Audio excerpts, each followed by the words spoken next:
Here's what we're talking about today on Daily Blast Live. Lady Gaga takes a hard fall off stage while dancing with a fan. Was she able to finish the show? Then, the meteorologist making news after being body shamed by a viewer. She's here on DBL today with a strong message for the haters. Plus, trouble for Tamron Hall? What the TV host confessed to that has many questioning her past. And Mina Suvari as Nicole Brown Simpson, the controversial twist in a new movie about her murder. Hello? I'm watching you. Real, honest, entertaining, live. DBL starts right now. 3, 2. Welcome to DBL. It is Friday, and apparently it's lunchtime because Al has his sushi. Dude, it's not okay. Like, just sushi, just I'm on air chilling. for 2.5 hours in a row. Okay, but put a napkin or something. I have a little tiny... No, there was more. Yeah, finish it. Go ahead. I'll read the prompter while you finish it. It is Friday, though, everybody. It's Friday, and I'm here with Tori, Jeff, Al. I am Sam. You finish eating. Let's get right to the first story. We've got a lot of really crazy video to show you today. We begin with this. Lady Gaga and a fan took a nasty fall off stage at her show last night in Vegas. Yeah, the fan was holding her in his lap. They both took a tumble, and if you look at it from another angle, you see his leg buckles before he loses his balance. I know, sending them both crashing to the floor. And later in the show, she brought the fan back on stage. She forgave him, and the two sang a song together. Thankfully, they're both okay, and Lady Gaga posted this picture showing her post-show routine in an ice bath. Where's his ice bath? Well, apparently Sharon, our technical director's brother-in-law, went to the show, and he had thrown a very sweet letter onto the stage. Aww. She picked it up live, read it, asked him to come on, jumped on him. He buckled, but then later, to the amusement of the crowd, brought him back up, and it was actually quite a sweet moment. Should she have jumped on him and straddled him? No. Let's imagine this being like Harry Connick Jr., and a fan throws up a love letter on stage, and then he straddles her. This isn't really I don't know. Oh, boy. I'm glad that she's okay, but this is just... I mean, you got to produce these moments, and you got to get consent. But I mean, that's the thing. You go to a show for moments like this. Like if you went to go see Jason Mraz, being gyrated on.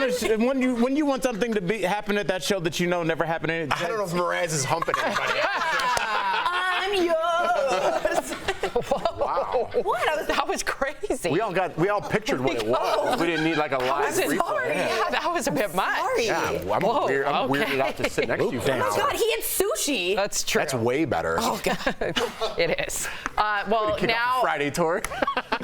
Another terrifying moment. This one also caught on camera. A woman in Argentina is lucky to be alive after a man faints on the subway platform, falling into the woman, who was then pushed onto the tracks into the path of an oncoming train. Commuters rushed to alert the conductor. You see them, they're waving their luggage, their bags. Thankfully, the train stopped just inches from the woman, and she is recovering today. That is unbelievable. I can't even imagine the fright of everybody involved, right? Look how they jump into action, Sam. Well, I can't believe the conductor slowed down enough, because a lot of those things are like in Chicago. They have a third rail. Yep. That I was surprised no one jumped down there right away. But in Chicago, you have to watch out, because if you touch that third rail, you could get electrocuted. Whoa. Right. Oh yeah. That was my first thought when I saw that. So that's why I was thinking maybe someone didn't jump in right away. I don't know how it works in Argentina. They can brake way easier because there's a conductor and he's not on an automatic thing. So thank God. Look at you mentioned, Tori. I just want to highlight like just how heroic and selfless everybody is. There was a man that rushed down the stairs as soon as he heard everybody yelling. You'll see like here's a man coming down. He hears people starting to yell, and he just rushes. And that's you know what? That's what we have to remember is like in times like these, there's always going to be strangers, complete strangers, who are there to help you. Definitely. So, and I'm glad that this individual is okay. I know this person's still recovering, but it could be a lot worse. She's still here to recover. Yeah. I know. And finally, in what looks like a scene straight out of Narcos, a massive gun battle broke out in the streets of a city on Mexico's Pacific coast. And a warning to some of our viewers, this is a graphic video. You can hear the gunfire that erupted when heavily armed gunmen went on a shooting rampage after authorities tried to arrest one of El Chapo's sons. You can see a sniper laying on the street in one video from the scene. And local residents scrambling to take cover, including, look at this, children, you guys. Ugh. Burning vehicles were lining the streets afterwards, like this truck. Now, authorities who had captured the son ultimately decided to let him go. for the safety of the security forces and those local residents. So they're almost like they have no choice but to surrender. And that's very alarming considering that the cartel there, they run everything. I mean, even their local authorities have no chance in trying to do the right thing because look what happens. Yeah. So there's too many casualties. Very scary. I just don't understand, and I don't know if I want to go this deep, and maybe you could help me with this. We're in the Middle East, supposedly to get terror out of the Middle East. We're fighting alongside the Afghanis. We're not fighting the Afghanis. I don't know if people even realize what we're doing over there. There is a huge deposit of oil there, which throws a, mix, and you know what I mean. So why aren't we helping? If we're there to get terror out, why aren't our soldiers in North America, that's our country, our continent, why aren't we going down there to help their government eliminate this terror? Well, first of all, if the Mexican cartel police can't handle it, I don't know if we can. I think we said, no, listen, you said it best with oil. There's a reason why we're not in Honduras is horrific. Mexico, Honduras, El Salvador. Horrific conditions. That's why we have so many of their refugees fleeing here. Right. So the difference is oil. You said it. Your gut instinct told you the difference. I hate to believe that. It's true. The reason why we're flooding the Middle East when there are grave injustices going on there, and there's just as grave injustices going on in South America, is frankly specifically because of money. With our border situation, Jeff, what do you think about the type of money we're talking about? Tory and giving the guy from Saudi Arabia, the prince. Mohammed bin Salman. Yes, people think that he dismembered a U.S. reporter. Yeah. Washington Post reporter.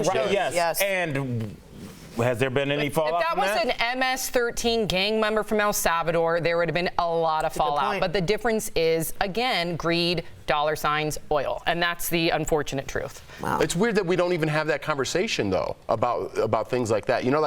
People are fleeing those countries to get to our country, and we're having a problem at the border that both sides, Democrats and Republicans, can't agree on.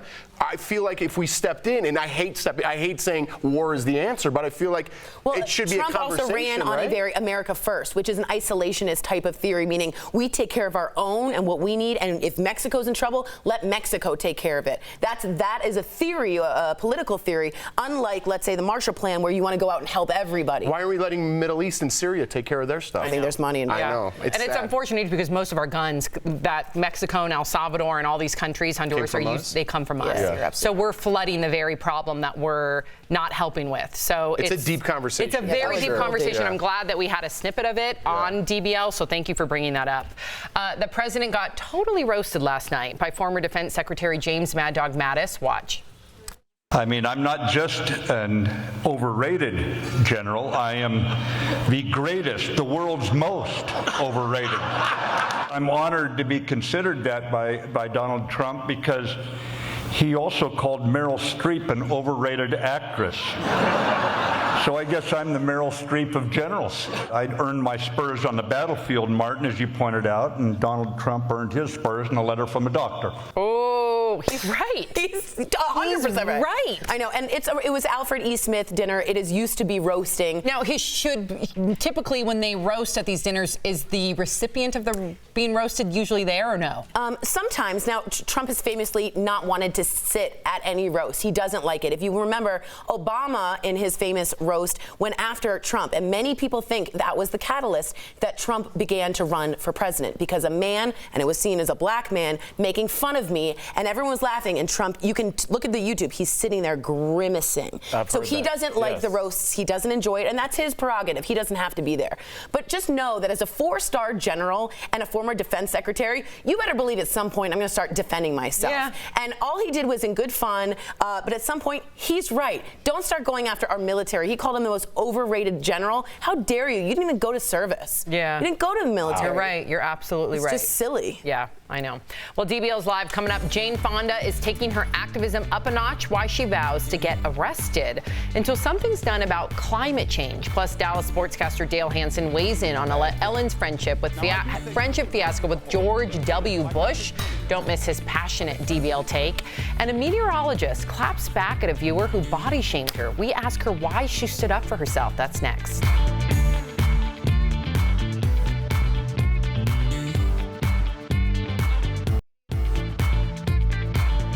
Welcome back to DBL. A meteorologist from our sister station 5 on your side in St. Louis Tracy Hinson is making national news today after she was body shamed by a viewer. Tracy posted this viewer's message. Do you ever watch yourself giving the weather report? Seems that you need a girdle for the stomach overhang, which shortens the front of your dress. Today was not the first time I have noticed. Maybe you should wear a top that covers the bulge in your stomach. Check out her perfect response. Dear Mary, yes, I do watch my air checks. No, I will not be strapping myself into a girdle because you don't like my belly. I like pasta, bread, and cheese too much to obsess over my weight. I like my body, and that's all that really matters. Yes, girl. Earlier today, Tracy joined some of the ladies from DBL to talk about body shaming. Tracy Hinson, thank you so much for joining us here on DBL. Listen, I think I can speak for all of us and all ladies out there. We're sick and tired of women, especially women in the public eye, getting comments like this. It is so common. I'm sure that this isn't the first negative one that you've received. So why did you decide to respond to this message? No, of course not. I get messages all the time, every day. It's my voice, it's my hair, it's my dress of the day, it's my physical appearance, it's something. But this one was particularly harshly written, and I hoped by sharing it, I didn't even think that it would become what it became, it kind of a little overnight sensation. But I posted it because I wanted other viewers to see it and to not write in with comments like that. So Tracy, I've yo-yoed a lot with my weight, and I actually sometimes wear a girdle myself, but I want to know where you got this confidence. Did you get it from a mentor, or have you always been this confident? Because I love it. I do wear Spanx from time to time, and I think it's just, maybe it's horsewomen. We're particularly confident. I ride a 1,000-pound animal almost every day. Yeah, girl. And you have to have a good amount of confidence with that. And it's also the people around me. This newsroom in particular at KSDK has just some of the most supportive people, both men and women, that I've ever worked with. And then my fiance, Gary Frank, he's also a meteorologist, and we've always been incredibly honest with each other. So I'll be like, did I need to wear my Spanx with that dress or this dress? And he'll tell me honestly, well, maybe a little shapewear would help, or no, I think you're fine. And your post has received thousands of likes and messages of support. How does it feel to have so many people on your side? And I don't think it's just on my side. I think it's on women in general, right. of all shapes or sizes. I've had people write in saying that they feel like they're shamed because they're too thin. People are telling them to eat cheeseburgers and eat pizza, and that my post, even though it was kind of the opposite, still affected them. So it makes me very and I wrote this in a tweet, makes me very optimistic that future generations and women, just going forward, will have more confidence and more that we're going to back each other a little better than we are right now. Yep, female empowerment, Tracy. Yeah. And before we go, from mac and cheese lovers exactly to the queen of mac and cheese lovers. Yeah, there we go. We got 2 mac and cheese spoons. I have 2 mac and cheese spoons. One was from my fiance, Gary Frank. The other from a viewer who actually just sent it to me a couple weeks ago. I've had viewers send me a mac and cheese keychains. I've had a mac and cheese necklace. I have mac and cheese socks. I love that. And it's something I will always love and look forward to. I maybe eat mac and cheese once, sometimes twice a week. You're awesome, Tracy. Thank you for joining us. You bite into something like that, and it lifts you up, We all should have something like that. It absolutely does. Thank you for joining us. Keep doing you, and we will be right back. Thank you so much, Tracy. Bye-bye. Welcome back to DBL. Friendship in politics is making headlines thanks to a photo of Ellen DeGeneres and George W. Bush. The two were criticized for sitting next to each other at a football game. Now, the photo even became the center of a question at the Democratic presidential debate this week. So why can't people with differing opinions get along? Of course, our friend Dale Hansen from WFAA in Dallas had to weigh in. Here is Dale's DBL take. These liberal snowflakes that were so upset a couple of weeks ago about Ellen DeGeneres sitting next to former President Bush at a Dallas Cowboys game are the liberals who give liberals like me a bad name. Now, I do think Mr. Bush was a horrible president, like I think many of them are. I think President Clinton embarrassed his office. Jimmy Carter was a terrible president. We know Richard Nixon was. And while Lyndon Johnson did a lot of great things, passing the Civil Rights Act, his lies about Vietnam tore this country apart, leaving a wound that for many of us hasn't healed yet and probably never will. But President Bush is not the war criminal that some people make him out to be. Too many forget there was a great deal of support for his invasion of Iraq, as misguided as it turned out to be. The TV networks covered the invasion like it was a video game. One reporter became the Scud Stud because he looked good on a balcony, while the green flares behind him were killing women and children on the ground, and mothers have been sending their children off to war ever since. We passed a Patriot Act that stripped us of many of our civil liberties because after 9/11 we were afraid, and we ignored the warning of Benjamin Franklin, who said, "Those who would give up essential liberty to purchase a little temporary safety deserve neither liberty nor safety." But what kind of world do we live in when we can't be safe from the critics on Twitter because they don't like who we watch a football game with? My two best friends, my two very best friends, one is a black man raised in New York City, a graduate of Harvard Law School, a judge in Texas now, and politically is left of left. My other friend is a white guy, a high school graduate and a roofer who thinks Fox News is a little bit too liberal. And my life is better because they are my friends. We spend a lot of time together, a little wine, a good cigar, one on my left and one on my right, arguing about this crazy world we share. I always sit in the middle because I am the voice of reason. But these liberal snowflakes are giving a liberal like me a bad name. I love Dale. I love that man. He's like, someone wrote in, he's like Rooney-esque.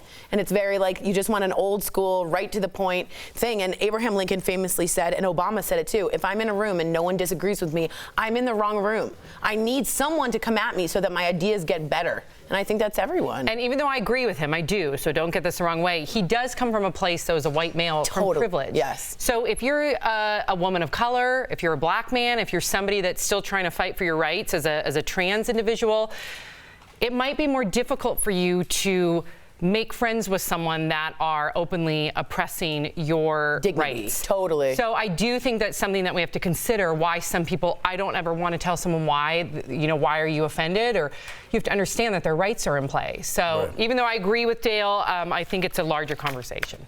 All right, coming up on DBL, a new movie about Nicole Brown Simpson's final days and murder is stirring up controversy. We'll show you why. And talk show host Tamron Hall is defending herself after reportedly admitting to dealing drugs. What she's saying about her past later on DBL.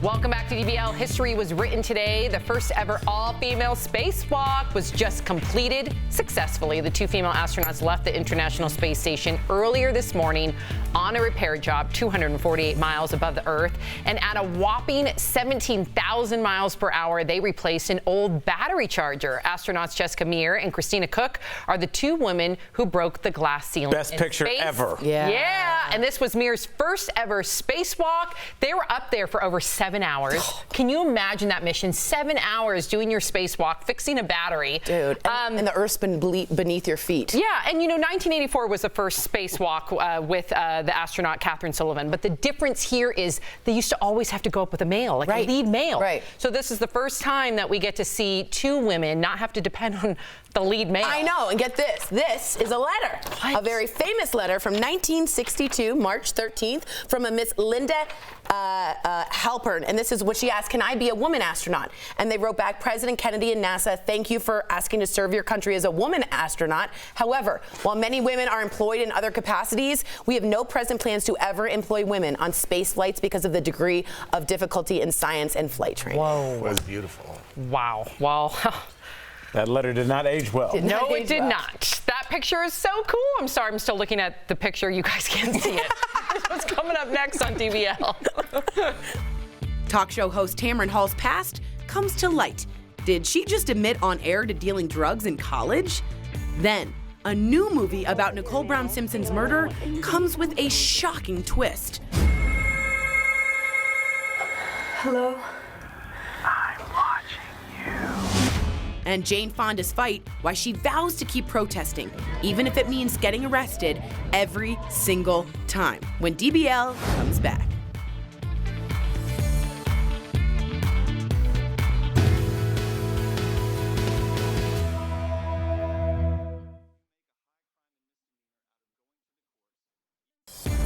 This is Daily Blast Live. We're talking about what you're talking about. Real, honest, entertaining, live. DBL starts right now. 3, 2. Welcome to DBL. We are live. Let's get started. Well, talk show host Tamron Hall is in some hot water, leaving her new show scrambling. During a taping earlier this week, she reportedly admitted to, quote, facilitating the sale of cocaine when she was a teenager.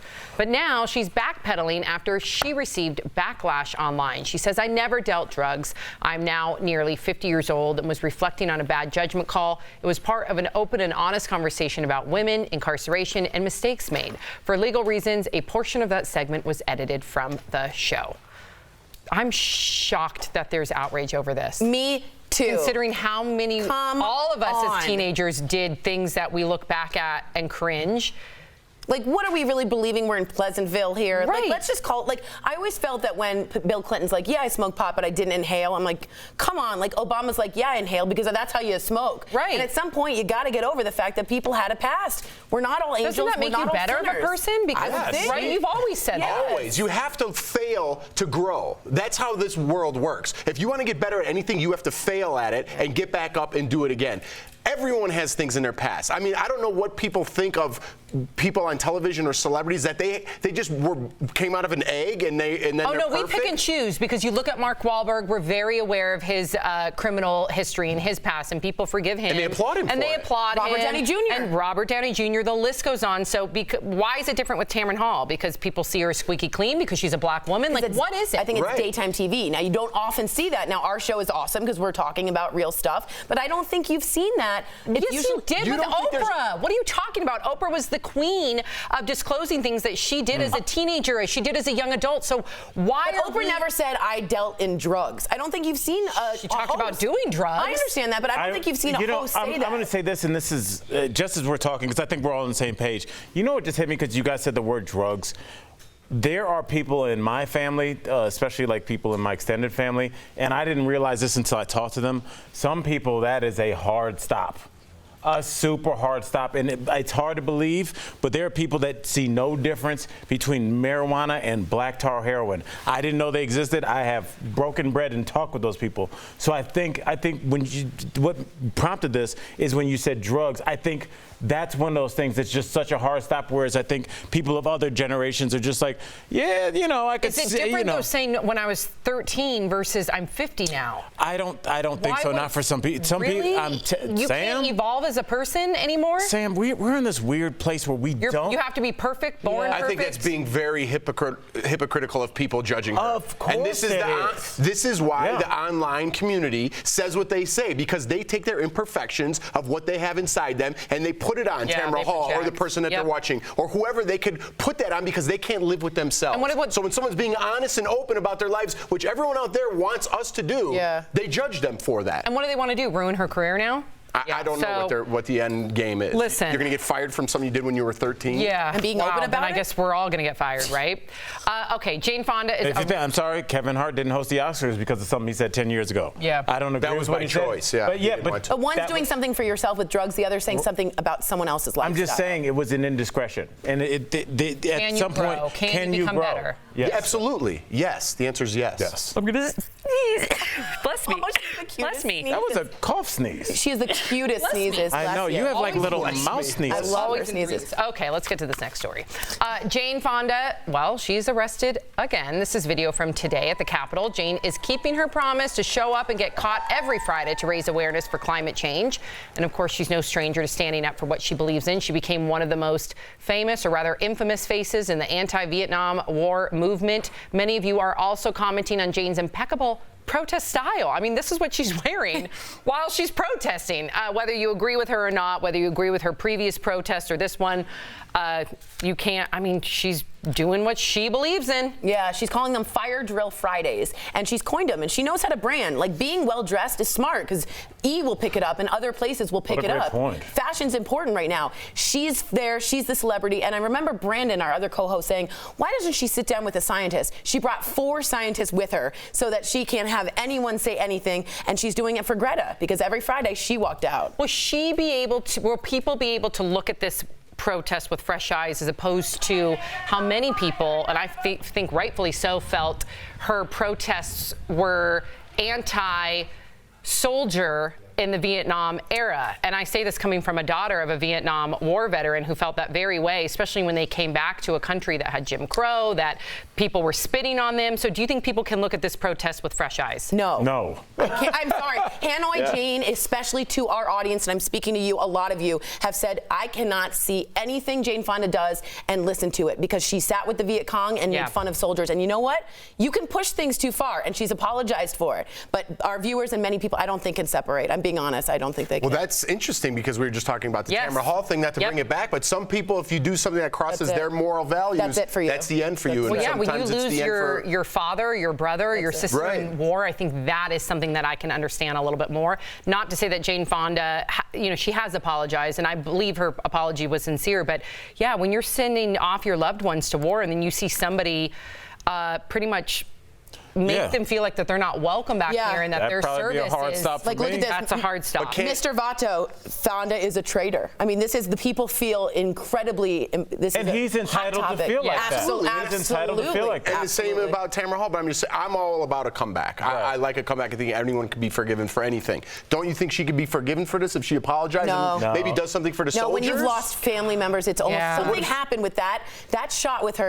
And if you can write in as a military person or not, it also led to a lot of people then spitting on our soldiers. I mean, can you imagine the sacrifice you made in Vietnam? What you saw, what you went through, your friends' heads being blown off in your lap. Sorry to be graphic, but that's true. No, you need to say what happened. And then you come home and people spit on you, and then black soldiers come home to Jim Crow and they can't even go get a soda out of like a soda fountain. Sam, her intention was very good. It was to end that war, right? I know. But the impact was awful. Yes. It was the opposite. I know. Yeah, but hey, it's a interesting conversation. Meghan Markle is getting real about being a royal. Raquel, what's going on? Sam, the Duchess of Sussex is opening about the struggles she faced behind being a mom under the spotlight. Here's what she had to say when asked how she is handling it all. Well, thank you for asking, because not many people have asked if I'm okay. But it's a very real thing to be going through behind the scenes. And the answer is, would it be fair to say not really okay? As in, it's really been a struggle. Yes. Now, this entire interview will air Sunday on ITV. My heart breaks for her. She went on to say, I have a newborn, I'm a new mom, I'm a new wife, I'm dealing with everything that the world's placing on me. You see the pain in her eyes. You do, and what's funny is Diana snuck an author in with a tape recorder and taped, and we see those tapes of her saying, I have an awful life. I never leave. I don't eat. I'm in a 3-person relationship. It reminds me so much, and how nice would it have been for her to have a mother-in-law who had been through all of that? You know what I mean? What a support system she doesn't have. Yeah. It's shocking. I think the British press should be ashamed of themselves. Yeah, they've really. Erica Cobb sitting over there working on her computer, and last week I meant to send her an article that Hillary Clinton had said no royal has ever gotten this kind of treatment. And just like, just imagine somebody just attacking your family name and your character and who your mom and dad were every day, just dragging you through the mud. Yeah, I think it's just more than one person can take it. I think that they are finally just like she looked like a defeated human being. But everyone's like, oh, but you're a royal, you're a princess, you have the best life. No. Yeah. So, she's trapped. Yeah, absolutely. There's a new movie about the brutal murders of Nicole Brown Simpson and Ron Goldman. It's not even out yet, but people are bashing it for its controversial premise. Watch. Nicole, do you want to tell me where those bruises came from? I know what you're thinking, but it wasn't OJ. You all right? Yes. Thanks, Ron. What's going on, sweetie? I met another man. He was just someone I hired to work on my condo. Ever since then, it's like wherever I go, he's there. Like he's haunting me. What are we doing? I just think this is stupid. I think it's hurtful. I don't know why we're doing this. I don't get it. And, everyone has a right to have their own artistic expression. Sure, this is a theory. I just don't know why we would do this. Well, it was based off a documentary that did speak to many narratives, truths. Right. So a lot of people do corroborate what this now movie is portraying, because in the documentary they do have evidence. However, that documentary back in 2012, it did stir up a lot for the Goldman family, the Brown family. We have yet to hear from the families in regard to this film, but since it's based on that very documentary, which basically is saying that the serial killer that was notorious back then is who killed she and Ron Goldman, who she had a relationship with or was her contractor. Both of the families said, what are you talking about? All the evidence that was presented in court, even fine, O.J. Simpson was acquitted. You look at that civil suit where there was more evidence presented, and it found O.J. Simpson liable for their deaths. So this is a case is closed. Why are we continuing to bring this up? Why is Mina Suvari doing this? I know. That's embarrassing. You were an American Beauty and now you're in this? And they portray her in a lesbian relationship. Not that there's anything wrong with that, but who are we to like exploit that if that was even true? I don't get this. So many disappointing layers in this film. Yeah, but people are going to watch this.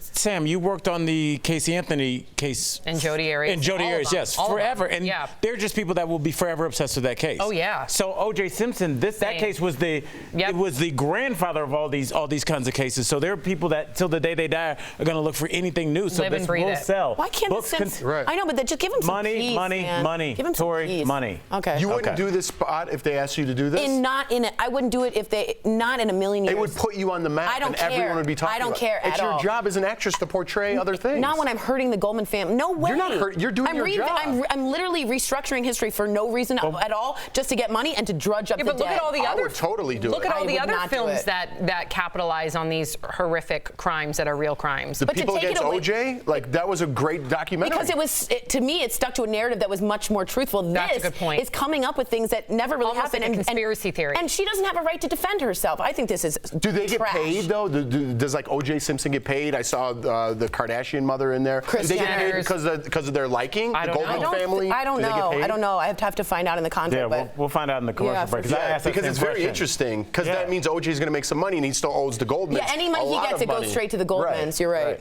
But I still wouldn't Because do of it. that civil suit. Yeah. Exactly I know. right, Sam. Coming up on DBL, you, the viewer, are our fifth host. Brides these days. A woman is asking her guests to help pay off her student debt. What? So is this tacky, just plain smart? Your comments next.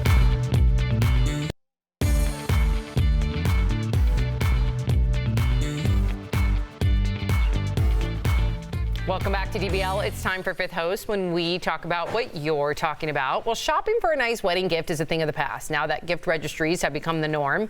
And one bride-to-be might have just sparked an interesting new wedding trend. She's asking her guests to chip in and help pay off her student loans. So DBL Nation, is money for student debt a distasteful or is it a clever wedding gift? Tori, take it away. Well, Barb from Facebook says, my son is getting married next year and he's asking loved ones to chip in for the honeymoon. It's not tacky. It's your wedding. It's whatever you want. There's two sites, Thankful and Zola, that already have this, where you put your student loans up, and not only can your guests see it, it goes down so they can feel like they're making a contribution.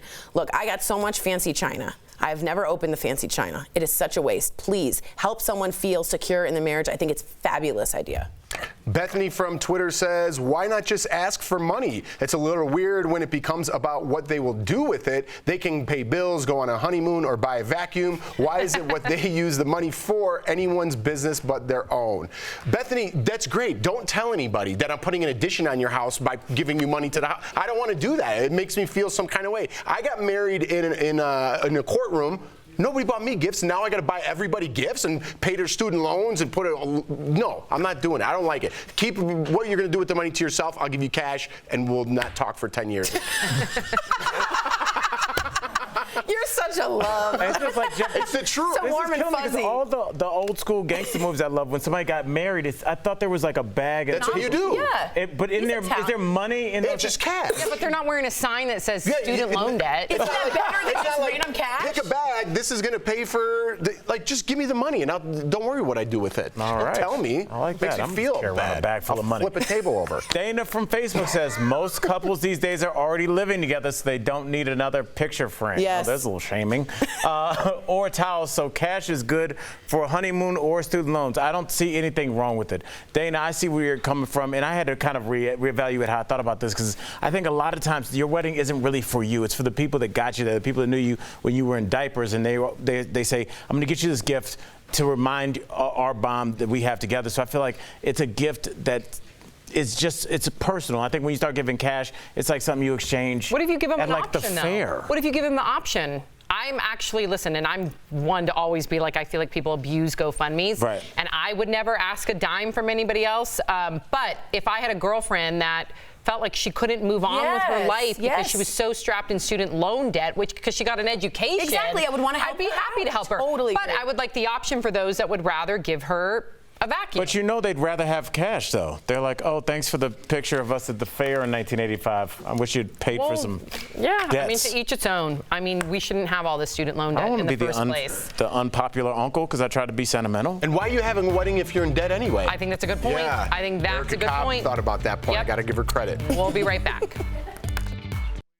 Welcome back to Daily Blast Live. Budgetologist Felicia Jones is back in the studio. Saving money is all about setting a budget. So how do you create a budget you can actually stick to? We're sharing tips on today's Dollars and Cents presented by John Hancock. So Felicia, how important is it to create a budget? Actually, it's so important to be on a budget because that's how you save your money and, do fun things with your money. So one of the cool things is that more than 50% of Americans actually utilize a budget, but we can always be more efficient. So here are a couple of tips that you can use so that you can, be on a better budget. So first is set a money management day. I like to use the 1st and 15th day of each month to set 1 hour before 6 p.m. to look at all of your finances. And I say before 6 p.m. because usually afterwards we're grumpy or hungry or hungry or hangry. Yeah, or hangry, yeah. There's the word. So make sure we're going to do this the 1st and 15th day of each month. Okay. And 1 hour before 6 p.m. and look at all of your finances. The next thing you want to do is constantly compare your expenses to income. If you're spending more than what you're making, that's usually a red flag. That's not good numbers. No, it's not good numbers. So what we're going to do is document all of the expenses and income, every last dime that's going out. We want to make sure we know where it is going. And then we're going to make corrections and cuts because this will set us up to budget for the next month. You're always looking at the next month when it comes to your budget. Yeah, so we got to make sure we stay on top of that. And then finally, be realistic.